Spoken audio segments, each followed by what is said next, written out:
संदर्भामध्ये तुमची काय भूमिका राहणार आहे आणि तुम्हाला काही आधीच स्पष्टता पाहिजे का की तुमच्या संदर्भात महायुतीची काय भूमिका आहे? मला असं वाटतं आम्ही 20 जागा उद्या आमची सगळ्या जिथं आम्ही 20 ठिकाणी आम्ही लढतो आहे त्या 20 लोकांना आम्ही उद्या एक मुंबईला मीटिंग बोलावलेली आहे.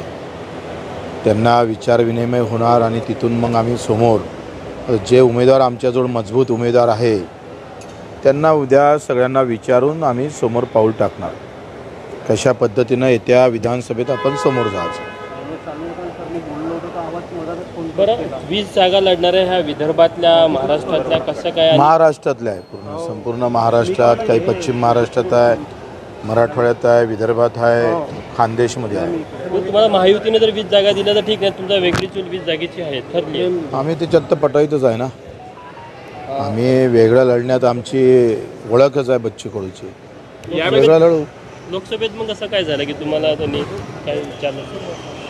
मला काय वाटतं हा प्रश्न मला विचारल्यापेक्षा त्यांना, मलाच तुम्ही दाडा विचारताय. तुम्ही हा त्यांना विचारा का बा तुम्ही का बरं बच्चू कडूंना लोकसभेत सोबत घेऊ शकले नाही, तर हे त्यांना विचारलं पाहिजे. मेंढीचा भाग आहे पंतप्रधान शपथविधीमध्ये तुम्ही दिल्लीला गेले नाही. काय निमंत्रण होतं की काय होतं?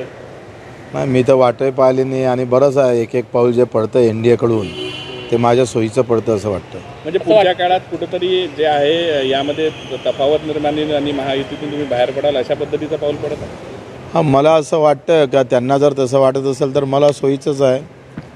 आणि एकंदरीत जर विचार केला तर NDAनं सांभाळून घ्यायला पाहिजे होतं, ते घेऊ शकून नाही राहिले याचंच खरं तर खंत आहे.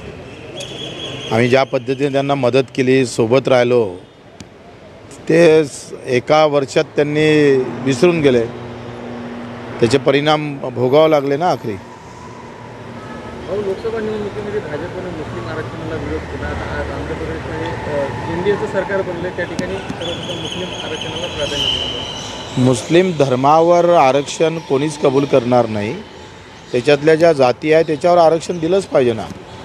का देऊ नये? सगळ्यांना समान कायदा जर आपण म्हणतोय तर आरक्षणामध्ये सुद्धा एकंदरीत सगळ्यांचा विचार व्हावा. जे जे गरीब असेल ते कुठल्याही धर्माचे असू दे, गरिबासोबत सरकारचा न्याय हा सारखा असला पाहिजे. धर्म पाहून त्याला वेगळं करता कामा नये. विद्यार्थी पालक रस्त्यावर पडले, आंदोलन निदर्शने करत आहेत, तुम्ही कसं करता? आम्ही सोबत राहू विद्यार्थ्यांच्या. राष्ट्रीय स्वयंसेवक संघानं ज्या पद्धतीने अजित पवारांना सोबत घेतलं त्यावर नाराजी व्यक्त केली आहे. कुठंतरी भाजपची ब्रँड व्हॅल्यू कमी झाली असं राष्ट्रीय स्वयंसेवक संघानं म्हटलं. RSSची भूमिका फार महत्त्वाची राहिली. RSSनं नैतिकता सोडलेली नाही आणि त्याचेच फटके राष्ट्रीय सेवक संघानं दाखवले आहे. इव्हन अमरावतीत तर पत्रकं काढले आणि त्याचा परिणामही भोगावा लागला. कशा पद्धतीचे पत्रक? तेच मदत करू नका म्हणून. बरं भाऊ, परत एकदा मंत्रिमंडळ विस्ताराची चर्चा रंगलेली आहे, काही अपेक्षा आहे का तुम्हाला? आम्ही सांगितलं का आमचा वरतून ब्रह्मदेव जरी आला तर आम्हाला तर ते देणारच नाही, दिले तर बच्चू कडू घेणार नाही. राजकुमारसाठी मात्र आम्ही आग्रही आहोत. राजकुमारांना जर तुमच्या कोट्यात आला तर त्यांना एक संधी तुम्ही त्यांना देऊ. आता आदिवासी आमदार आहे आमचा 5 वर्ष मजबूत राहिला. आम्ही 2च आमदार आणि ते आम्ही फुटलो नाही कधी. आमचा पक्ष मजबूत ठेवला राजकुमारजीनं, तर त्यांना देऊ ना. 2 पक्षांनी तुमच्यापासून शिकायला पाहिजे. इतर 2 फुटले. हां, ते आता त्या 2 पक्षाचा कसं आहे आखरी तुम्हाला माहीत नाही फुटीचे कारणं काय आहे. त्याचा एक दिवस तुम्हाला मला वाटते वेळ द्यावा लागेल, मग मी तुम्हाला सगळं सांगणार.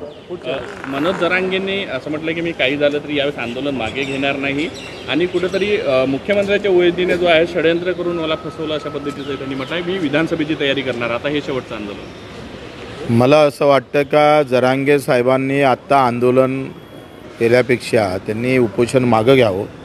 मी नेहमी सांगितलं का उपोषण जरांगे साहेबांनी करू नये, कारण त्यांची प्रकृती वारंवार उपोषण केल्यामुळं अतिशय वाईट होत चालली आहे. त्यांची गरज आहे समाजाला आणि विधानसभेत जास्तीत जास्त सीटा निवडून आणून त्यांनीच कायदा करावा. त्यांनी विधानसभेची तयारी दाखवलेली आहे. मला वाटतं त्यांनी ते तयारीच्या कामी लागावं. 3 महिन्यात त्यांनी विधानसभेत त्यांच्या आमदारांना घेऊनच कायदा करावा. परत एकदा मध्यस्थीची वेळ आली तर मराठा आंदोलन मी आता कुठंच मध्यस्थी करणार नाही, जाणार पण नाही. म्हणजे बारामतीमध्ये योगेंद्र पवार यांना उमेदवारी देणार आहे. शरद पवारांच्या घरामध्ये होऊ शकतं.